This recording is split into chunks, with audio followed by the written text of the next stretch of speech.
Jaya Yashodanandana Jaya Rajajana Ranjana Jaya Yashodanandana Jaya Brajajana Ranjana Yashodanandana Jaya Brajajana Ranjana Jaya Yamuna Tiravanachari Jaya Kunjabi Hari Jaya Yamuna Tiravanachari Jaya Kunjabi Jaya Yamuna Tiravanachari Jaya Kunja Bihari Jaya Yamuna Tiravanachari Jaya Kunja Bihari Jaya Radha Madhavan Jaya Kunja Bihari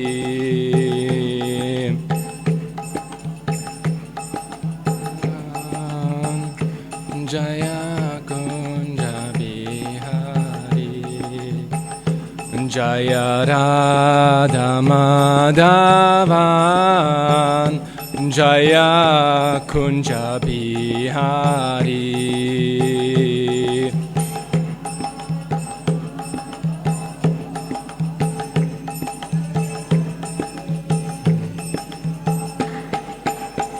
Jaya Gopi Jana Vallabha Jaya Girivaradari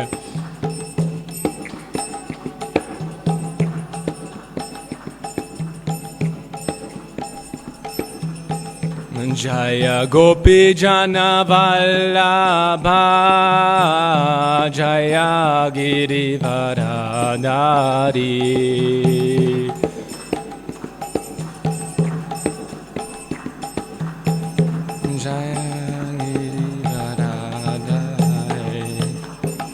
Jaya Yashodanandana Jaya Brajajana Ranjana Ranjana Jaya Brajajana Ranjana Jaya Yashodanandana Jaya Brajajana Ranjana Yashodanandana Jaya Brajajana Ranjana Jaya Yamuna Tiravanachari Jaya Kunja Bihari Jaya Kunja Bihari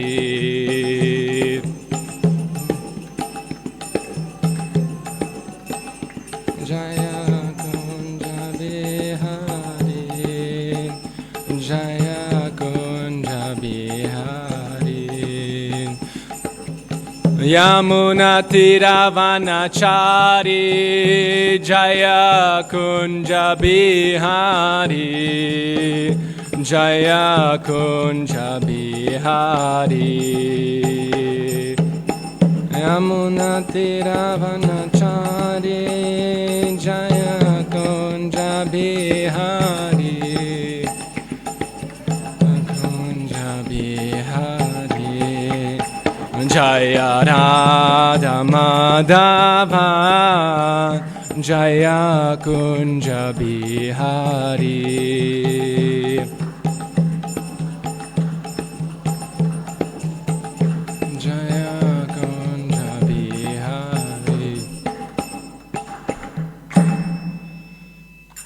Shishima Radha Madhava ki, Gantaraj Srimad Bhagavatam ki. Okay.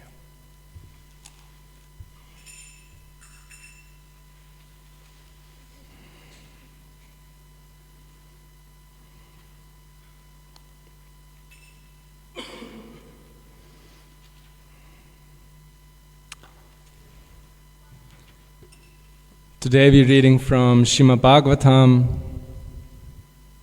Canto 4, Chapter 18, Text 22. Prithu Maharaj mixed the earth planet.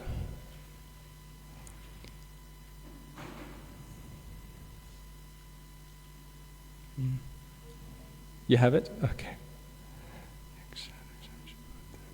Yaksha Rakshamshi Bhutani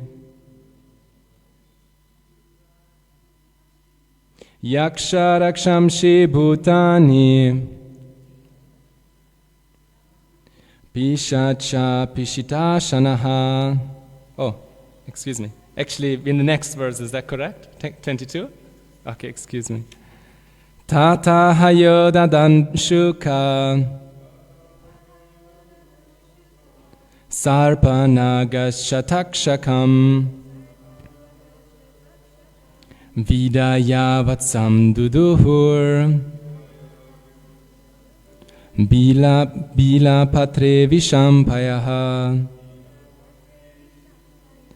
Tataha Yodanda Sukha Sarpanagashatakshakam Vidayavatsam Duduhur Bila Patre Vishampayaha Tataha Yodanda Shuka Sarpanagashatakshakam Vidayavatsam Duduhur Bila Patre Vishampayaha.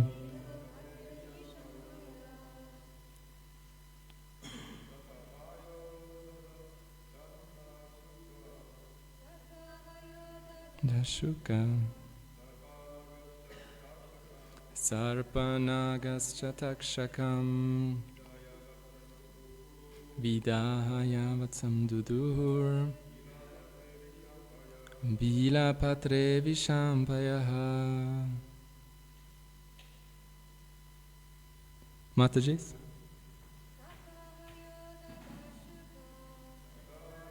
Dandashuka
Word for word translation.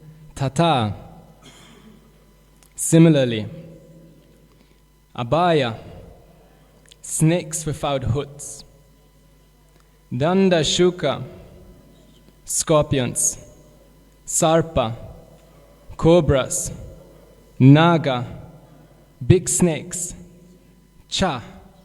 Ant. Takshakam. Takshaka. Chief of the snakes. Vidaya, making. Vatsam, calf. Duduhu, milked out. Bila patre, in the pot of snake holes. Visham, poison. Paya, as milk. Translation by His Divine Grace A.C. Bhaktivedanta Swami Srila Prabhupada. Thereafter, cobras and snakes without hoods, large snakes, scorpions, and many other poisonous animals took poison out of the planet Earth as their milk and kept this poison in snake holes. They made a calf out of takshaka, Purport. Within this material world, there are various types of living entities, and the different types of reptiles and scorpions mentioned in this verse are also provided with their sustenance by the arrangement of the Supreme Personality of Godhead. The point is that everyone is taking his eatables from the planet Earth. According to one's association with the material qualities, one develops a certain type of character. Payapanam pujanganam. If one feeds a serpent milk, the snake will simply increase his venom. However, if one supplies milk to a talented sage or a saint, the sage will develop finer brain tissues by which he can contemplate higher spiritual life. Thus, the Lord is supplying everyone food, but according to the living entity's association with the modes of material nature, the living entity develops his specific character.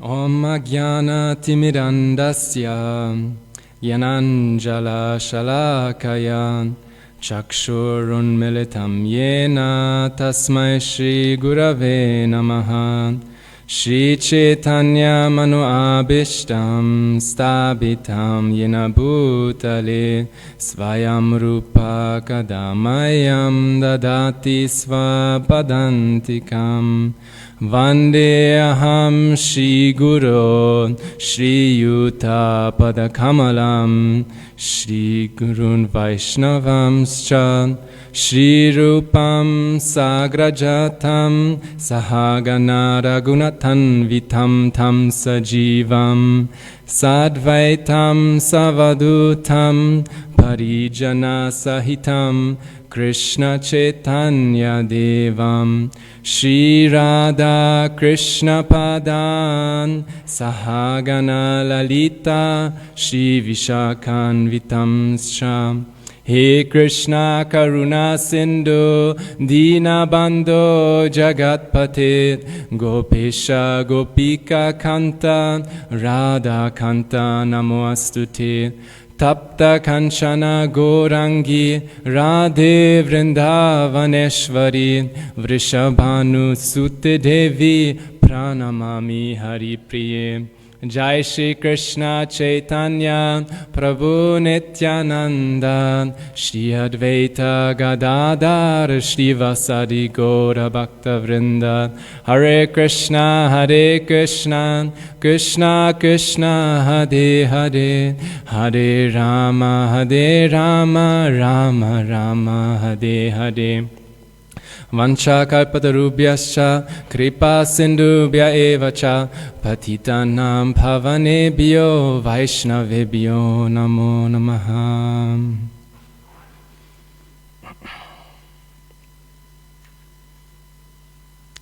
Seeking the blessings of all the assembled Vaishnavas and Vaishnavis to speak something of value for the pleasure of Srila Prabhupada and the assembled devotees.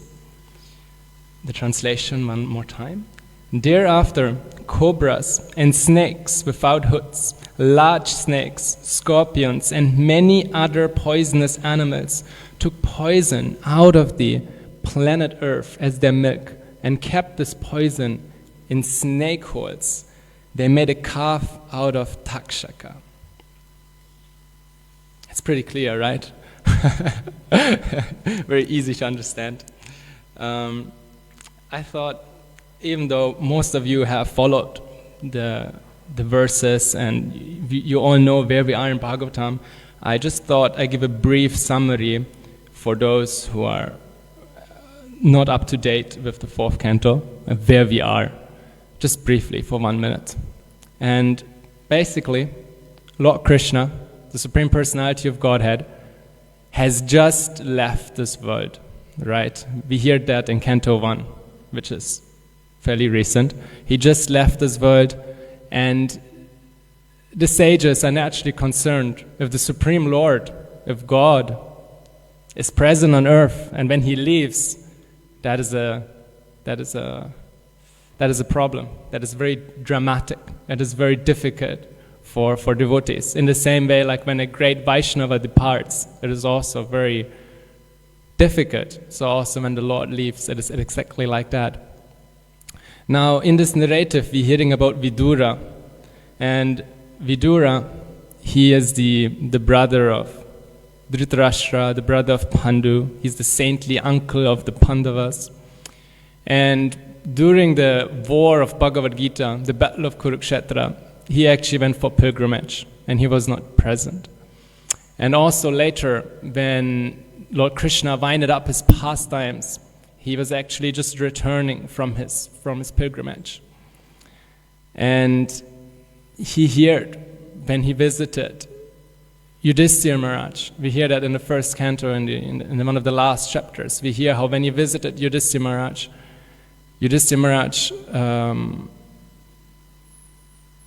they had this conversation about that the Lord departed. And Vidura, afterwards, he went to search out Uddhava, because Uddhava was one of the last persons who was with the Lord before he left. And after meeting Uddhava, Vidura, he had all these questions about Dharma, about religion, about the future of this world.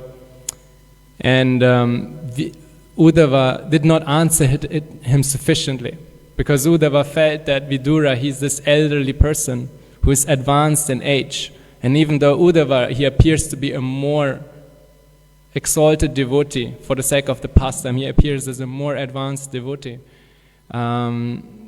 But since Vidura is senior in age, he does not choose to instruct them to respect the Vaishnava etiquette. And he sends him to Maitreya. And then basically from Canto 2 until now, we hear this conversation between Vidura and Maitreya. And Vidura, he first initially inquired about the Lord and the departure of the Lord. But then within that narration, the entire Bhagavatam unfolds. And we come to this point, which basically gives a sequence of historical events many thousands and millions of years ago. We had in the beginning of this canto the pastime of Dhruva Maharaj, and now following that lineage, Maitreya, he asked a question just 3 chapters before, which leads us to the current verse. And Vidura, he asked Maitreya in chapter 13 of this canto, in text 24, he asked him, Vidura requested Maitreya, "My dear Brahman, you are well conversant with all subjects, both past and future. Therefore, I wish to hear from you all the activities of King Vena. I'm your faithful devotee, so please explain this." So, in a nutshell, because I'm sure many of you have heard this pastime before, King Vena, he was a very, very unrighteous king. And I'm going to speak about him a little more later in the class. He was a very unrighteous king. King Vena, when he was a child, he would play with his friends, and they would go to a cliff. And then he would tell his friends, just look down the cliff. And they would look down, and then he would push them. So he was a very naughty child. And sometimes they would go swimming with his friends, and they would wrestle, and he would just drown them. Imagine, anyone here has children? No one? No one has children? Yeah? Yeah, some people have children. Imagine, what would you do if your son does that? Pretty unhappy, right? Long story short, King Anga, he thought that he was very sad, and he thought I would not have had a son at all. That would have been given me so much more happiness than having the son who is like, it gives this example, I think Prabhupada in the purport, he gives this example of if you have an eye which is diseased and that is blind, such an eye just gives you pain, right? You can't see with it, there's no benefit, and on top of that, it just gives you pain. So sometimes it would be better not to have such an eye.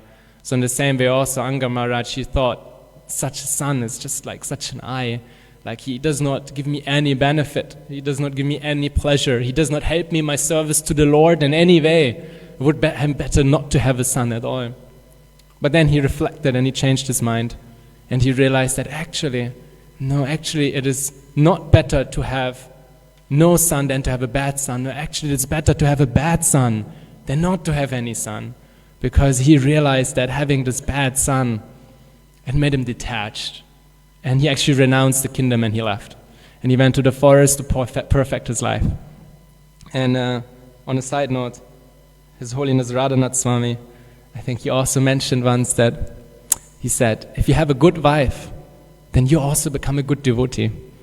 But if you have a bad wife, then you become a great devotee.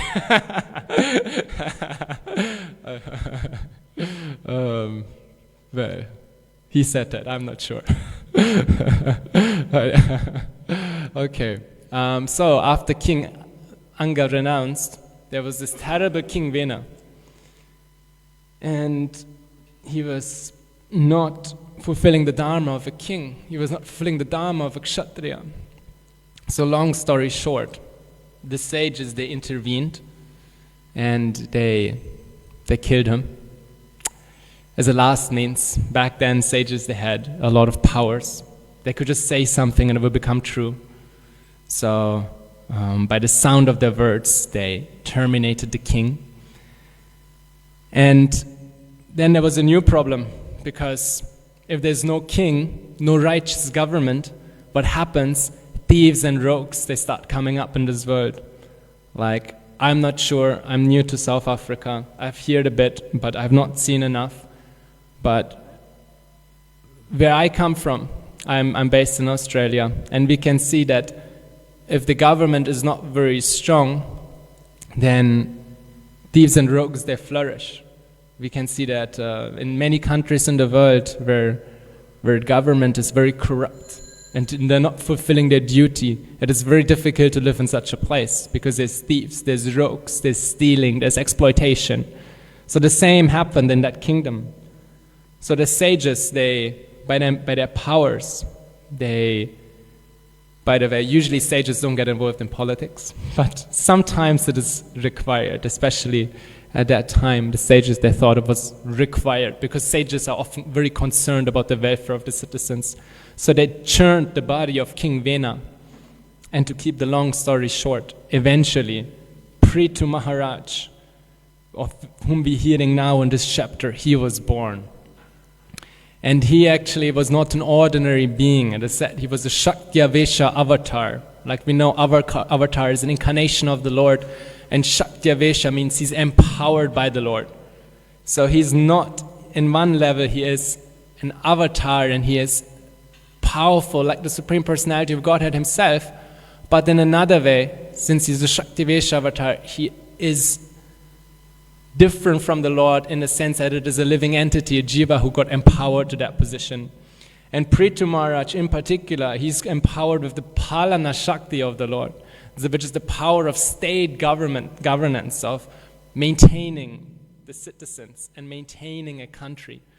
Like Narada Muni, he's empowered, he's also Shaktya-vesha, he's empowered with the Bhakti Shakti, the potency of sharing love of God in the universe.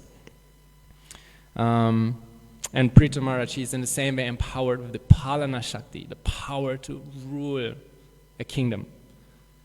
Now, coming to this verse, basically, Prithu Maharaj, he had to clean up, because during King Vena's rule, thieves and rogues flourished. So what happened was that the earth started withdrawing her resources. She was not giving seeds, she was not giving grains. She could have caused, there could have been famine, there could have been other natural disasters. In the same way, like I heard 2 or 3 weeks ago, there was a tornado not far from here. So natural disasters, they're not by chance, they are a response from Mother Nature, Mother Bhumi, because the persons on this earth are not respecting her, they're not living according to Dharma. So in the same way, like now, modern society is very demoniac and very misdirected. So also, during the rule of King Vena, the society became very misdirected. And thus Mother Bhumi, she didn't want to provide for the citizens. She didn't want to give them food. She didn't want to give them grains and seeds. She just hid them. And that's a problem, right? Then everyone will suffer. Not just the demons suffer, but also the devotees, they suffer. The whole world, it becomes like hell. And to correct that, Prithu Maharaj, we heard that in the previous chapter, entitled Prithu Maharaj becomes angry at the earth. We hear how Prithu Maharaj chastised the earth and asked her to deliver all the grains and seeds that she has been storing.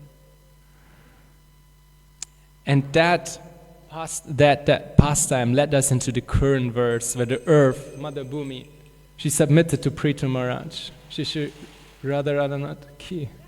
Jai. This led us to the current verse where Prithu Maharaj approaches the earth and asks her, as a good king, to deliver the food and the grains that she had been storing. And then the earth, it is said to have turned into a cow. And Prithu Maharaj, he turned Swayambhuva Manu, which is we can say he's the ancestor of mankind. We could say that. He's the origin of man, we can say. The origin of the men, the human species in one sense. And he approaches him. Swayambhuva Manu, he rules this universe, basically. And he takes him, he transforms him into a calf. Mother Bhumi, she takes the form of the earth, and Prithu Maharaj milks the earth to get herbs and grains. Now, some commentators, they say it's metaphorical. Some say it is literal. The essence is the same. And now, seeing this opportunity that the earth is ready to deliver everyone their fruits, everyone their share, everyone their food, all different great personalities, they follow Prithu Maharaj's example. So Prithu Maharaj, she turns Swayambhuva Manu into a calf to get grains and herbs for the human citizens. Now, the great sages, they transform Brihaspati. Brihaspati is the sage he's the spiritual master of the demigods, into a calf. And they milk Vedic knowledge that purifies words, mind, and hearing. Then we hear about the demigods, which transform Indra into a calf to create the beverage of Soma. Soma is the liquor that they drink in the heavenly planets. And different to the liquor that people drink here, this liquor is not degrading. Here, the liquor we drink, it is very degrading. You lose your mind, you lose your good sense, you lose your power of discrimination, and it can destroy your entire life. But in the heavenly planets, the devas, they drink soma, and actually it gives them mental and physical and sensual strength. It gives them a long life. Then we hear about the sons of Diti, which are the demons. The demons, they transform Prahlad Maharaj, and they get liquors and beer and all these degrading liquids from the earth. The Gandhavas, the Apsaras, they transform Vishvavasu into a calf, and they get as their nourishment, they get sweet musical arts and beauty, because the Gandhavas and the Apsaras, they're the celestial dancers and musicians. In the same way, like we did kirtan before, and we play mridanga and we sing. Actually, in the Vedas also, there's portions which speak about music, about rhythm, about dance, and these portions that come from the Gandhavas and the Apsaras. Ultimately, they come from Srimati Radharani, but they descend to earth through the Gandhavas and Apsaras. And then the Pitris, the forefathers, they transformed Ayaman into a calf, and they got the food that they offered to the ancestors. You heard that a few days ago. So we see there's all types of personalities which are milking the earth. And that brings us to our current verse, where we have the cobras, the snakes, the scorpions. And what are they taking from the earth? They're taking poison. What can we learn from that? In Germany, we have a saying, like, it's an old saying my parents told me once upon a time. Germany was a bit more agricultural. And there's this saying, it's a farmer saying, that you are what you eat. Has anyone ever heard the saying before? Yeah, great. So, and it is very true. You are what you eat. Just listen to it again. What are the snakes eating? They're eating poison. They want poison. What are snakes? They're poisonous, right? Then we hear the yakshas and the rakshasas. What were they drinking? What were they taking from the earth? Blood, right? And who are they? They're ghastly, right? They're eating ghastly things. They drink blood out of a skull. And just look at the rakshasas and yakshasas, the ghastly creatures. What were the sages drink? What were the sages taking from the earth? The sages, they took Vedic knowledge to purify words, mind, and hearing. And look at the sages. Their words are purified, their minds are purified, their hearing is purified. So we can learn a lesson from that, is that we really watch what we're eating. And anyone coming to Krishna consciousness, we know that there's some restrictions on our diet, right? That's the first thing that people notice about us, actually. Or very often is, oh, you don't eat meat. You don't eat onions. You don't eat garlic. What's wrong with you? Why are you torturing yourself? Like, with all love and respect to my dear mother, I remember when I visited my family a few years ago, she offered me some wine, like a glass of red wine, over lunch. I cooked some prasadam for them. And I said, my dear mother, thank you very much, but I have to say no, because I don't consume these things. And she said, but my dear son, there has to be some juice in life. So for people it is very difficult to understand. But the food that we eat, it affects us so much. It makes us who we are. And also, according to who we are, Prabhupada mentioned that in the purport, and we speak more about it. Here he says, according to one's association with the material qualities, one develops a certain type of character. So basically he's saying, it's another way of saying that you are what you eat. Right? It's another way of saying it, and a bit more like, in a greater way. So if a person, if he eats meat or if he drinks wine, then he will develop a certain type of character. And according to the modes of nature, like meat and wine, they're in the mode of ignorance and tamas. You can read Bhagavad Gita chapter 14, I think, the three modes of material nature, about that. So if you eat food that is in tamas, in ignorance, then also your consciousness will be covered by ignorance. And you will develop a certain taste according to that. It is not that the food actually has this taste. It is not that actually wine or meat is so nectarian and people like it so much because of that. That is actually not the case. It is because of their consciousness, because their consciousness is in tamas. They think this is attractive to them. Like in the same way, like if you're in the body of a hog, I'm sorry, it's a little gross, but if you're in the body of a hog, then your consciousness, it is in tamas, it is in ignorance. And then you eat all kind of ignorant foods, and you think it's attractive. There's even the story of Indra, right? Indra, the god of heaven, the king of heaven.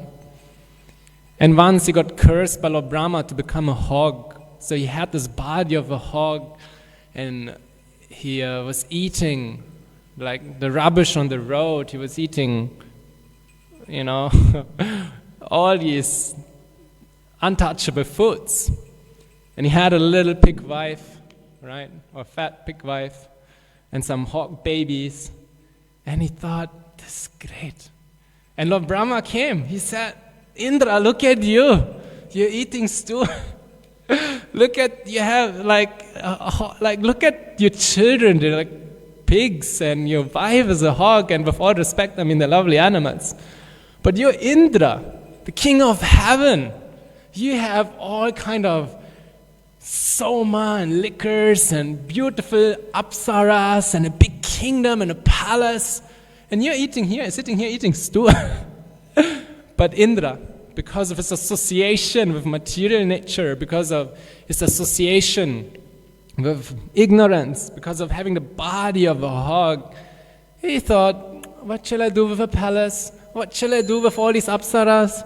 I'm happy, I have my little pig wife, my pig children. That's it, that's life. But then Brahma, he had some mercy on him and he touched him, and actually Indra could see what is the future of his little hog life and how soon they will take him and they will slaughter him. And then he understood.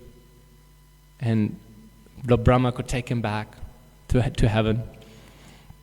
So also for us sometimes, for those persons who are very engrossed in material life, sometimes all reason, all logic can't do anything, right? We can explain it to them so much, but they can't understand. But sometimes, at the end of their life, when death is imminent, or sometimes when some relatives pass away, or someone dear, then they get a little bit sober for a moment, and they understand the nature of this world. But that's not the most intelligent way to do it. And I would not recommend to wait for that moment. And also, when we reach out to others, maybe also we should not wait for them to come to that moment.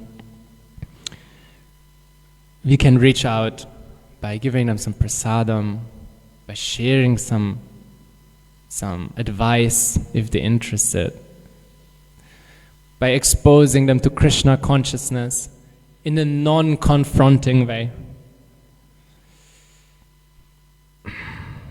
Okay, so that was one lesson that I thought that was very, very nice, is that you are what you eat.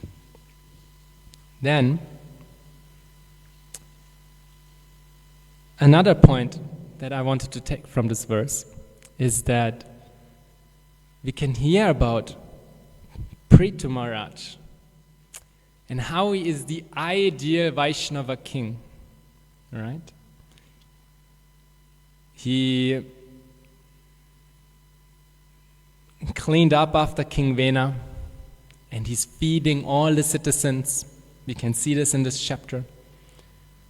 And he's setting the example of how the government should be run.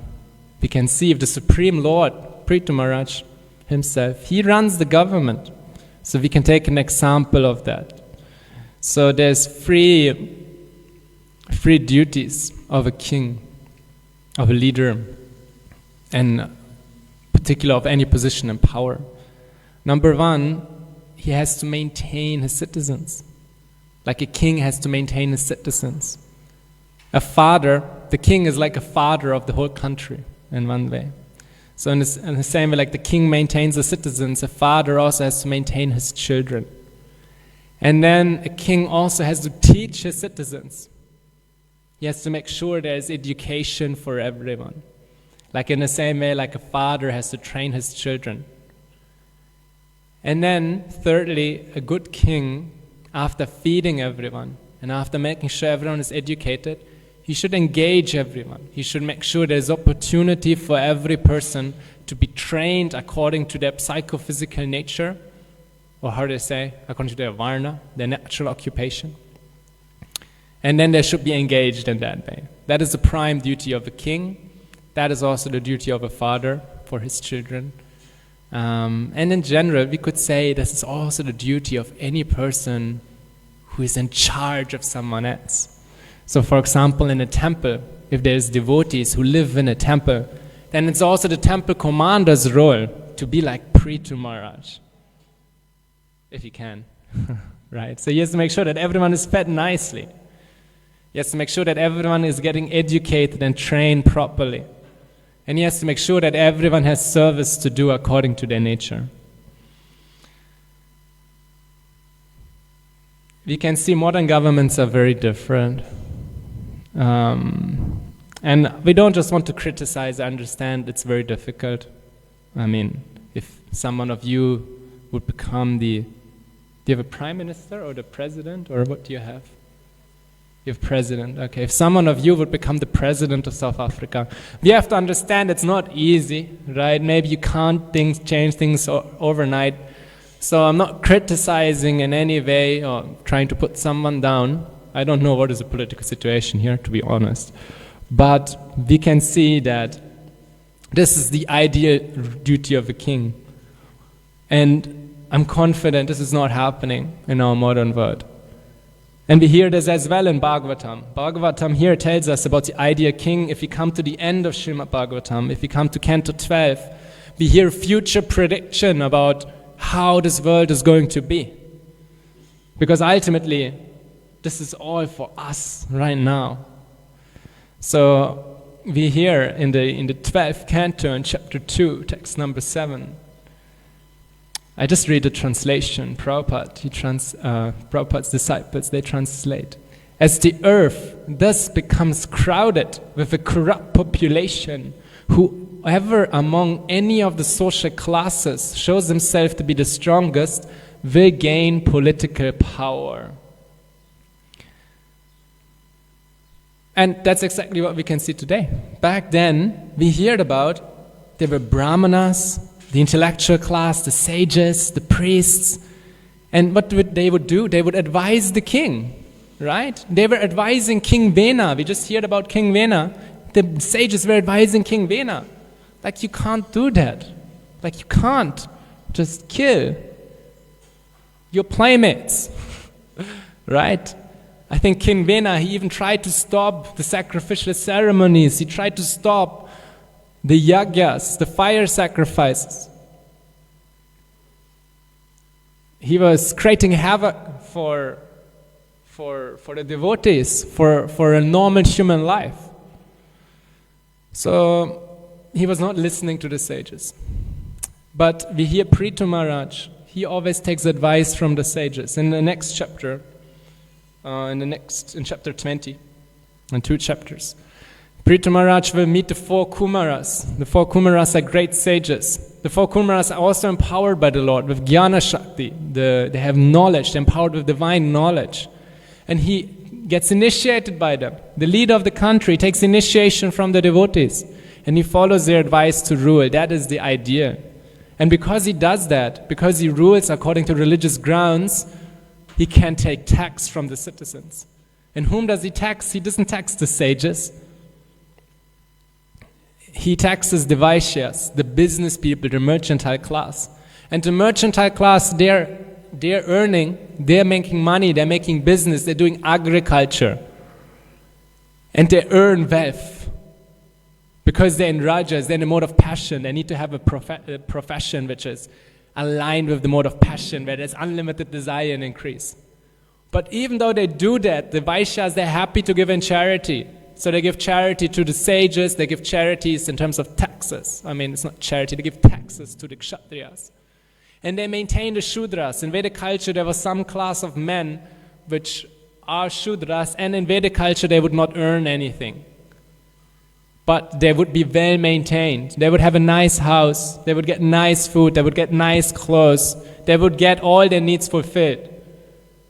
But they would not manage money themselves because they just don't know how to spend it. That was the division. So the Shudras, they would just work for the Vaishyas and get maintained. We had the separation. In our modern society, we don't have that. We can see there is persons who have these natural inclinations, but the government is run completely different. The government is not run by the Kshatriyas.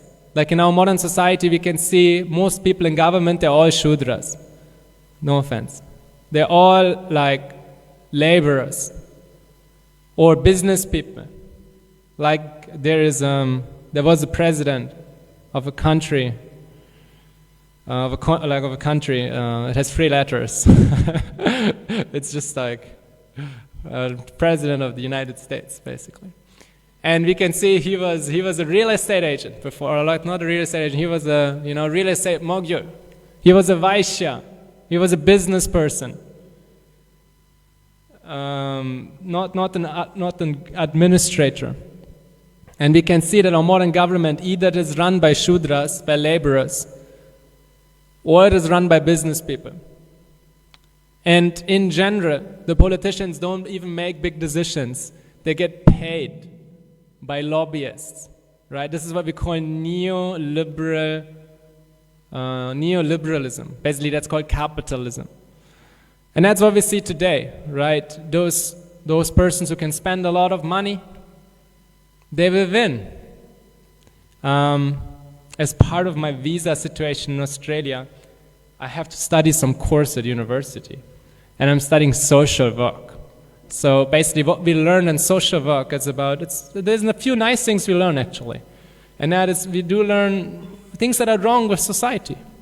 And actually I must say, at university, a lot of them, they really understand the problem. They're not so good with solutions, but at least we do give them credit. They understand the problem. And they pointed out that in Australia, they have this problem with mining. Like they're taking so much earth out of the mines, and that causes global warming, and it destroys the environment, and all of that, right? It pollutes the ground, the earth, it pollutes the air, pollutes the water. That's why everyone gets sick today, because there's no proper food. So they know this problem is there. So the government, they passed a policy to regulate the mining companies. Then 1 year later, at the next election, the mining companies, they gave what is called a political donation. So they just give a donation for the government just because they're nice. It appears like that. They're nice.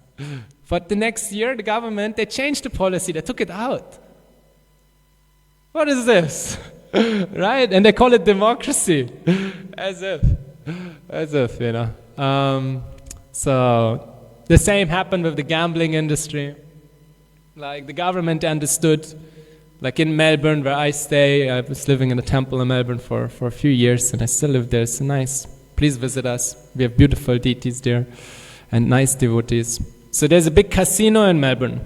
And before building the casino, the government, they were running out of money. So they were thinking, what shall we do? So they thought, we open a casino and we can tax and we gain a lot of money. All the socialists, like social philosophers, they said, no, wherever you open a casino, there will be gambling, obviously there will be prostitution, there will be cheating, there will be drugs, there will be intoxication. They didn't mention meat eating, but I'm sure there will be meat eating as well. So, and they understood all these things. Then there will be depression, there will be crime, there will be suicide, there will be all of that. They said, please, dear government, don't do it. If you care for your citizens, don't do it. What do you think? The government did it. And now we have this big, big casino in Melbourne. So the point I want to make is that it's a very different governance to how we see in the pages of Srimad Bhagavatam. It is not really that there's administrators and rulers who ultimately have the best interests of the citizens in mind, and who are taking guidance from the Brahmins. It's not exactly like that. No, we see there's a lot of politicians who actually have to get their money, right, to get elected. Because if they don't have money, it's not easy to change such a system, because if they don't get money, fair enough, they won't get elected. So there's something, in one sense, fundamentally wrong with the social setup. And among intellectual circles outside, many people are aware of that. But they say that democracy, it is the worst of all the political systems, but it's the best we have. So that's what they say. And okay, maybe it's better than having a dictatorship and a tyranny. It really depends on the dictator. But in general, I'm happy I live in Australia, not in North Korea. So there's some credit. If there's a tyranny, then usually it's a kshatriya who is just not taking guidance from the Brahmins. So in one sense, he's not the real kshatriya, but he's acting like that. So in capitalism, it is more like the Vaishyas controlling, while in a tyranny, it's more like the kshatriyas controlling without guidance of the Brahmins. But I would propose that actually this system of varnashram, actually that would be the best system. So they say democracy is the best we have, even though it's the worst. I would say this system is better. And ideally, Srila Prabhupada, he wanted that. He wanted, especially at the end, he wanted some varnashram. Because even though we don't need that in one sense, right? Krishna consciousness, Krishna bhakti, it is independent from material circumstances, right? Like Srila Prabhupada, when he was younger, before he met his spiritual master, Srila Bhaktisiddhanta Saraswati Thakur, he wanted to join Mahatma Gandhi and liberate India from the British, right? So he was into politics, like as a sake of pastime, we could say. But then he met his guru, and his guru told him, no, actually, this Krishna consciousness, it is so important, it cannot wait for any political revolution. Because you might change the government, but it will be the same problem again if they don't have spiritual culture, if they don't have spiritual wisdom. So therefore, instead of trying to liberate India from the British, you please take this Krishna consciousness movement and you preach it, particularly to the English-speaking world. Take it out of India and share it with the whole world. And thank Krishna, Srila Prabhupada did it. But we can hear later in his purports and also in his conversations that actually Varnashram became very important for him. So there has to be some system for governance. And that can be minute in the temple environment. It would be great. It could be great bigger in a farm. I don't mind if you can take over a whole country, but one step at a time. Okay, so that was point number 2 that we could learn from this pastime. Then I was thinking of something more. Oh, yes, that's right. Okay. And that is, we can see in the first line of the purport, actually. I read it again. Within this material world, there are various types of living entities, and the different types of reptiles and scorpions mentioned in this verse are also provided with their sustenance by the arrangement of the Supreme Personality of Godhead. So basically we hear how the Supreme Lord, Krishna, how he makes arrangements to feed even the reptiles and scorpions and the snakes. And snakes by nature, they're very envious animals. They're not like cows. They're even worse than monkeys, right? Snakes, they're envious. They see you and they just want to bite you. You come too close and they bite you. And they can kill you, even though you have not done anything wrong. They're very envious animals. And now we hear that the Lord maintains. Actually, the Lord doesn't personally maintain those kind of living entities. Actually, the Lord only personally maintains his devotees. But he makes arrangements for them through material nature. But why does he do that? Why does he feed the scorpions, the snakes, the envious people, the demons? Krishna makes arrangements even for the demons to get their food. This question actually, maybe not in India, but in the Western world, they have been discussing this question for a long time. It's called the Epicurean paradox. If you have not heard this term before, that is okay. Epicure, he's a Greek philosopher from 2,500 years ago, maybe. And he brought up this point for the first time. And since then, and then there's this question of the original evil. Why is there evil in the world? It's the same question, right? Why does Krishna feed the demons? Like, why does he give resources and strength to the demons? Why he makes arrangement that even the demons can get their nourishment? It's the same question, like, why is there evil in the world? So it got raised thousands of years ago, and even when I was in school, actually, we had a class on religion, right? I grew up in an atheist family, but by the Lord's mercy and the devotees' mercy, when I was 19, I met the devotees. But by that point, I was not aware of Krishna. So I was in this religion class in school. By year 9, I dropped it. But we heard this question, why is there evil? And we spoke about it. And actually our religion teacher, who was also a priest, he said that actually it's difficult to answer this question. And there's actually no real answer. Interesting. Actually, we can hear it in the pages of Srimad Bhagavatam. We can hear it in Bhagavad Gita as well, actually. Why does the Lord maintain the scorpions and snakes and the evil? And basically, Epicure, like in the Epicurean paradox, he had a few questions. He said, if there is evil in the world, actually that proves that God is not omnipotent and not all good. Like omnipotent means all powerful.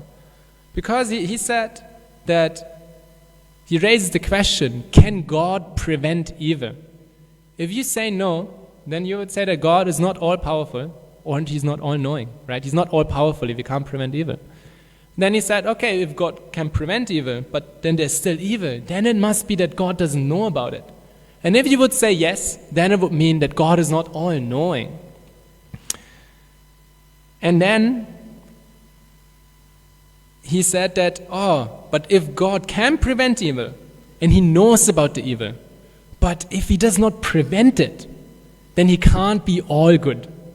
Because there's this concept in, I learned it through Christianity, but I'm sure not all major religions, that God is all good, all-knowing, and all-powerful. But he was saying, if there's evil, then he can't be like that. Does that make sense? Can you follow that train of thought? And it's a good question to ask. I'm sure people will ask, like, how is it if God is all-knowing, if he knows everything, if he can do anything, and if he's all good, then why am I suffering? Maybe God doesn't exist. Maybe God doesn't know me. Maybe God doesn't have the power to change my life. It's a thought that can come up. But the answer to this question, it's in Bhagavad Gita. So I'd like to share this verse with you. I'm a bit rusty, so I'm just going to read it. Karya karna kartritve hetu prakritiruchyate purusha sukha dukhanam bhakritve hetu uchyate. Nature is said to be the cause of all material causes and effects, whereas the living entity is the cause of the various sufferings and enjoyments in this world. I say it one more time. Nature is said to be the cause of all material causes and effects, whereas the living entity is the cause of the various sufferings and enjoyments in this world. So the answer to this question, why is there evil, is actually because of us. Because this world, there's another verse in Bhagavad Gita where Krishna says this world is dukhalayam and ashashvatam. Dukhalayam is full of misery. Ashashvatam is temporary, right? So this world is created in a way to make us feel challenged. Because you're not meant to be here in the first place. And it is meant for us to learn a lesson that we cannot independently enjoy without Krishna. And the more we try, the more difficult it will get, right? And that's why we can see there's a lot of people who are doing really great according to material estimation. They have a lot of money, they have a lot of fame, success, adoration, followers, women or men, depending on your gender. They have all that, but they're not happy at all, right? We see it all the time. Because ultimately none of those things can give us happiness, because they're not connected to Krishna. And as long as we try to get happiness disconnected from Krishna, naturally you just get suffering. So why are you suffering? Why is anyone suffering? It's because they're not connected to Krishna, ultimately. But for a person who is in full Krishna consciousness, there's actually no suffering. We hear about Prahlad Maharaj soon. And Prahlad Maharaj, he was going for all these atrocities. He was about to get killed, he was about to get burned, he was about to get thrown from a cliff, he was about to be trampled by elephants. His father tried to kill him multiple times. He didn't even notice, because he was not in this world anymore, because he was constantly absorbed in Krishna. Now obviously, this doesn't happen overnight, and it might take an entire lifetime, but it's good to know what we're aspiring for.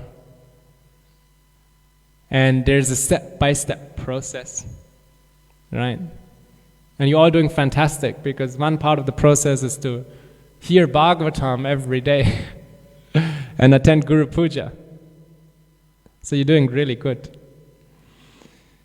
And then obviously it is to chant Hare Krishna and to associate with the devotees.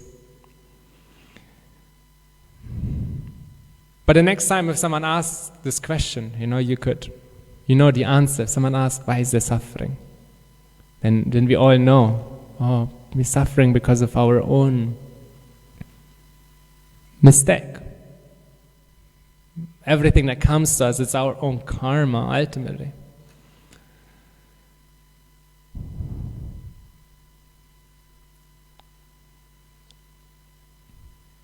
But now we applied this process of Krishna consciousness to change that. And sometimes in the beginning, like if you learn riding a bicycle, that's a bit rocky. So, sometimes you might still feel a bit overwhelmed by the hardships of material life, right? By economic pressures, at least for those who are living outside of the temple, or maybe even for those living inside. There can be a lot of difficulties, and definitely devotees were also affected by it. But the more we practice, we can see that there comes a sense of contentment and fulfillment that no one else can get. And actually, other people around us will notice that. They will notice that. Maybe people that work with you, or friends or family, they will notice that, suddenly you're changed. You're not so elated about material success like you used to be. And you're not so shaken by material setbacks either. It seems you're always content. And that's the best, that's very good preaching, actually. If you can just preach by setting a good example.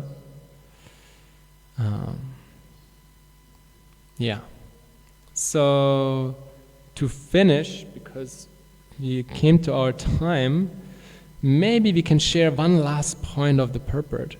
And there it says that, here, however, if one supplies milk to a talented sage or saint, the sage will develop finer brain tissues by which he can contemplate higher spiritual life.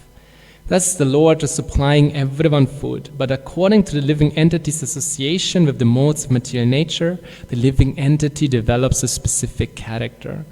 So a last point from the purport that I would really like to take to heart is that, in one sense we could say, yes, there's the importance of milk and cow protection, right? I think there's a lot we could do in Krishna consciousness to have farms and protect the cows and get real milk. That's one point.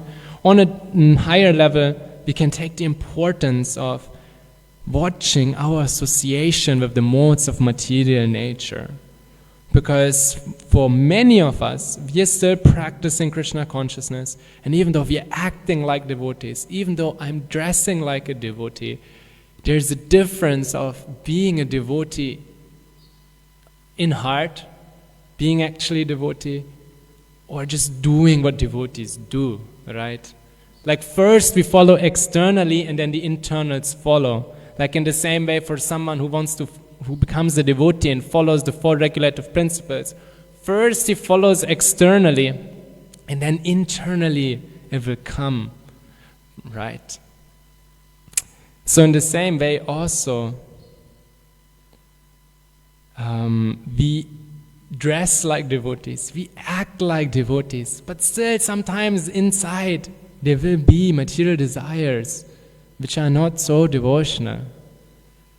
Speaking for myself at least. It is a process. But because we are practicing, the internals will follow soon.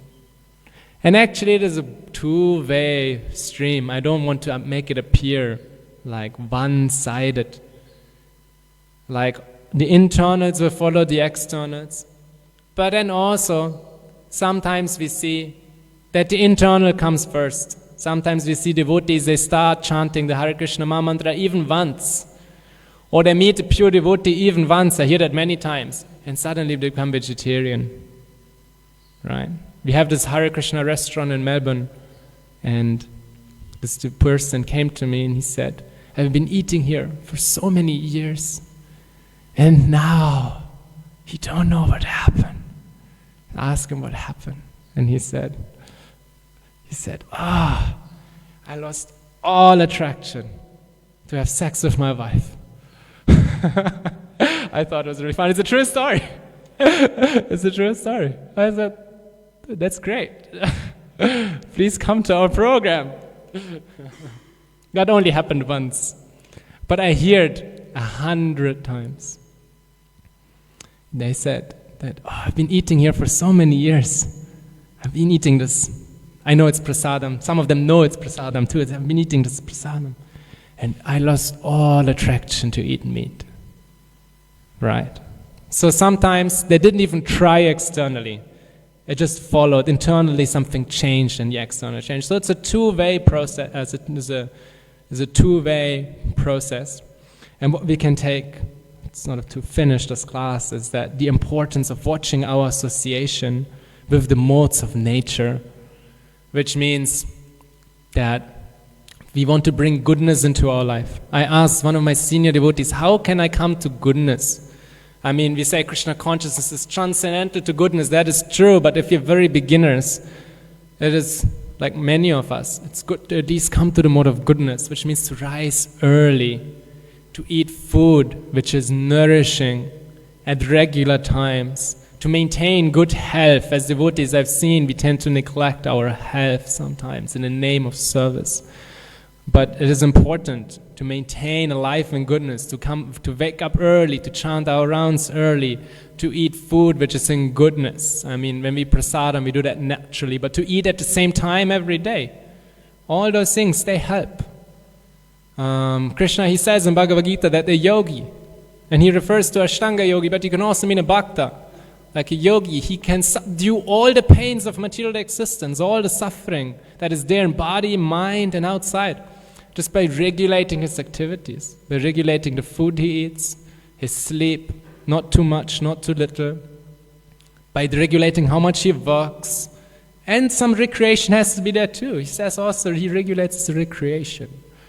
So in the same way, we want to structure our life, that we know exactly what are we doing. When I was in the brahmachari ashram, they said the brahmachari, he should know at least 24 hours what he's doing, so that Maya can't creep in, so that ignorance can't creep in. He should know exactly what is he doing. When is he eating? When is he sleeping? Which service is he doing? Whom is he meeting? It said a sannyasi, he should know for the next year, every day what he's going to do. Right? I have not heard the quote for grihastas or vanaprasthas, but it is good to know how we're going to serve the Lord and how we're going to look after ourselves. So, if you feel inspired, I can advise all of you to do some homework, and if you don't have done that already, you can do an action plan. Every day, this is how I'm going to serve Krishna. That's my routine. Routine is a mode of goodness. And it is very important as we grow older to have a good routine according to our body to maintain good health.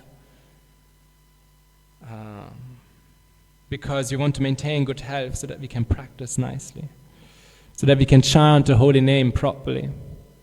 So we want to have time every day scheduled where we can hear the holy name, we can associate with Krishna. And we also want to read every day, if we can.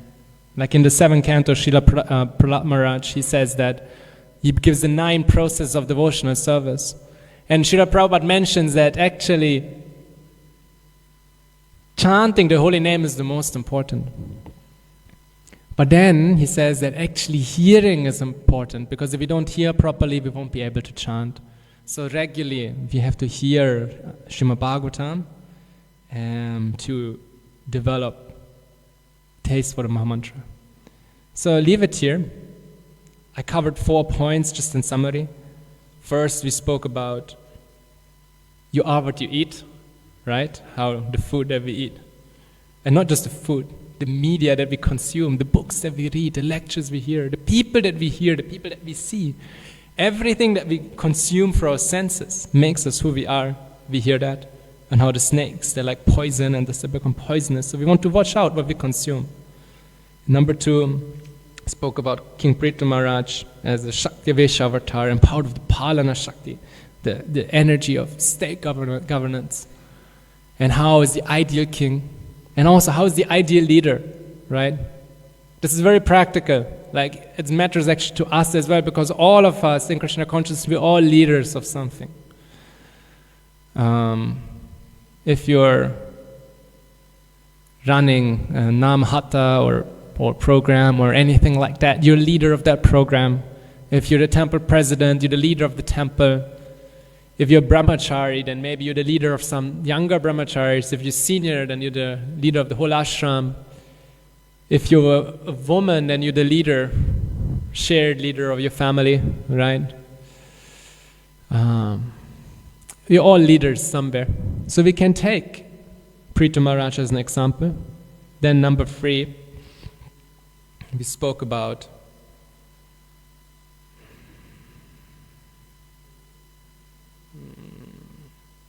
we spoke about the question that why does God maintain even the scorpions, right? And the snakes. So we spoke about that. If ever anyone asks you why is there evil, you know the answer here from Srimad Bhagavatam. And then last, we spoke about watching our association, which is very similar to the first point. Watching our situation and associating with the mode of goodness and associating with the holy name and Bhagavatam and the devotees. I'd like to leave it there. Is there any questions or corrections or points of discussions or takeaways? Yes. Thank you so much, Nrikesari. You're mentioning about the ideal structure of financial and social structure, and how towards the end of his life, Srila Prabhupada emphasized the Varnashram system, or it was important to him. And how, on the one hand, we can understand that bhakti is independent of anything, but on the other hand, it's good to have that foundation of the Varnashram system. Do you think that ISKCON as a movement should try to actively implement the Varnashram system? Would that be possible even? I'm way too young to answer this question. Who am I to give some guidance on how ISKCON should run his organization? Right. But since I'm sitting on the Vyasa-san, I will have to say something. Right. So,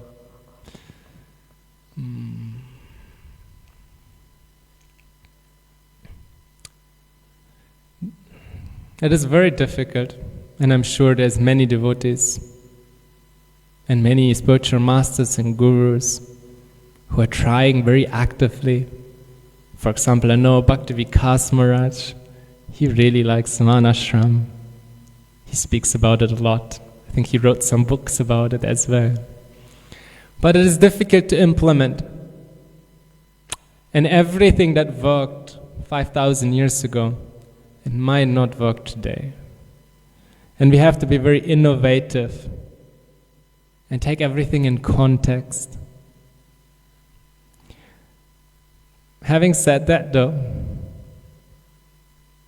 definitely there will be great benefit, especially applying it in a local level, like in the way, like just in a local, in a very practical manner. If you're a leader of any type, if you can see your dependents, who is who, naturally some devotees, they'll be more intellectually inclined, right? Naturally some devotees, they're a bit more Brahmin, like they're more into deity worship. Some devotees, they're good managers. Some devotees are very good at making money. Some devotees are just good in doing menial services, doing everything to the dot, right? So every devotee has a different strength.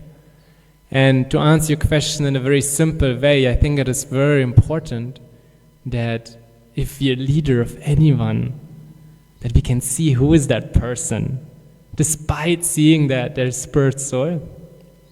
So it's also good to see what is their packaging. And that is important anywhere, within ISKCON, but also in outreach.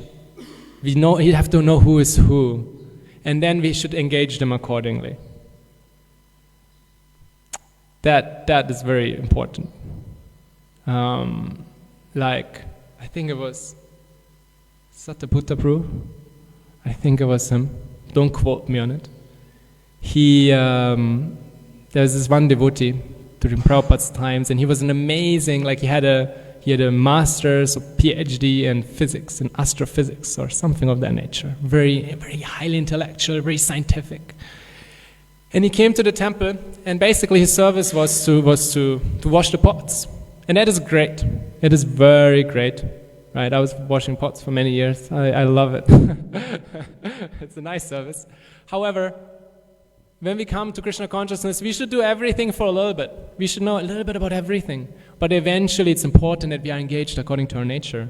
So also they put him into the Bhaktivedanta Institute, and he was writing amazing journals and books about Krishna consciousness to the scientific community, because he had this capability. So that is very important, that we engage devotees according to their nature. And in the beginning, yeah, okay, you should do everything. Everyone has to wash the toilets. Everyone has to, that's if you join the Brahmacharya ashram, okay. I was in the Brahmacharya ashram in Australia. Everyone in the beginning had to wash the toilets, yeah. Everyone had to go for Sankirtan, distribute books. Everyone had to wash the pots for some time. But then we should get service according to our nature, because only services which are according to our nature we can really do for our entire life. If we do something else, there will be very likely a feeling of dissatisfaction. And then we have to see if devotees become dissatisfied. We have to really, devotee care. It is so important. And there's so much we can grow in that regard in terms of devotee care. Because if a devotee is dissatisfied, then we should take this as an opportunity to really show this devotee that in ISKCON, in Krishna consciousness, we care so much about this devotee. And we want to help them. We want to find out what is the problem. Right? It's not that we can say that, oh, Prabhu, you're Maya. You're Maya. Don't be unhappy. Krishna consciousness, it is it is joyfully performed. You should be happy. Right? We can't do it like that. And it needs some discernment, and we should see what is the issue. Is his health not good? Is he not engaged according to his nature? What is it? Is he not situated in the right ashram? All these things. And we should help devotees to find their occupation, to find their varna, and also to find their ashram. And we should help them to graduate, to travel through all the ashrams, if they want to. That is very important. And we have to stretch it. Like in one ashram, there's a brahmacharya ashram. Every cultured child at the age of 5 would join the brahmacharya ashram. Any cultured family would send the child to learn from a guru, right? Can we do that today? Will you tell all the grihastas that we want your children? Give us your children. Maybe it won't work, right? Won't work. So we have to take it in context. But we can take the essence. The child in the brahmacharya ashram, age 5 to 25, will get trained. The guru would see what is his varna, and he would teach him accordingly. So we should do that. If there's a child, we should understand what is his varna? What is his occupation? We should train the child accordingly. And we should understand that things are a bit more fluid today. So maybe even boys have to learn cooking, right? Things like that. Does it answer your question? Yes, thank you. I was also thinking about how the disciples of Srila Bhaktisiddhanta Saraswati Thakur, his grihastas, they used to give everything they earned to him, and then he would give them whatever wasn't needed for his preaching or the preaching of the movements. And although I appreciate that they have so much faith, and we can look at that as, in a sense, an ideal, we can also understand that that kind of thing also won't necessarily work. So we have to look at time and circumstance. One last question. It's okay. Hey, sure. Okay. Because, like, that might be true for some grihastas, but I don't think it was true for all grihastas. Because after all, Sri Bhaktisiddhanta Saraswati Thakur created 60,000 initiated disciples by the time he left. One among them was Srila Prabhupada himself. And I'm not sure whether Srila Prabhupada gave all his Lakshmi to Srila Bhaktisiddhanta Saraswati Thakur, and then he got his portion back. I don't think it was like that, in his regard. So some devotees, this is true. So in the same way also, in the Grihastha ashram, there's a little bit more freedom than in the Brahmacharya ashram. Like generally, Brahmacharis don't have a bank account. I mean, things are changing a little bit depending on where you live. But in general, Brahmacharis don't have a bank account. And they are really maintained by the temple, their guru, right? We have this dual leadership, like where there's temple commander and then there's your guru. And Brahmacharya is maintained by the temple, and everything they get, they give to the guru. Like usually, we don't often see Brahmacharis going for Sankirtan, distributing books, and then they say, half is for you, and half is for me. No, we don't do that. The Brahmacharis don't do that, right? But then in the Grihastha ashram, there's a little bit more freedom. And how much the Grihastha couple wants to do, it depends on them. Some Grihasthas say, yeah, sure. Everything we earn, my dear temple commander, my dear Guru Maharaj, take this. And then you give us our quota back. No problem, you can do it. But we should not demand that from everyone. And my Guru Maharaj said that in the, first of all, my Brahmachari godbrothers back in the days, they said that you just stay in the Brahmacharya ashram. You know, it's like an escalator. You don't have to do anything. You just stay here, you just make spiritual advancement. It's very true. You know, you wake up, you go for Mangalati, you attend Bhagavatam, you know, you go for Sankirtan, you just stay there, you just make advancement. You don't have to do anything. For Grihastha, it's different. You can't just expect that you, just because you're in this ashram, that suddenly you're just going to go up. You have freedom. And my Guru Maharaj says, some devotees, they get married, some brahmacharis, they get married, and then that's it, you know. The spiritual advancement that they made in this life, they made it. Maybe after Vanaprastha, they start again, but it stopped. He observed it, you know. What can I say? You observed it. Some devotees. Then he said, I mean, also sometimes, it doesn't happen often, but sometimes we see some devotees also, they just disappear. So then actually they not made only advancement, but they actually went backwards. But he said, some devotees sometimes I see, they become grihasthas and suddenly they make even more advancement than before. So it really depends on your initiative. How much are you hearing Srila Prabhupada's books? How much are you hearing the holy name? How much do you associate with the devotees? Does it make sense? Yes. One last question. Sure. Okay. I think it's breakfast time. Yeah, sure. Kantaraj Srimad Bhagavatam ki, Srila Prabhupada ki.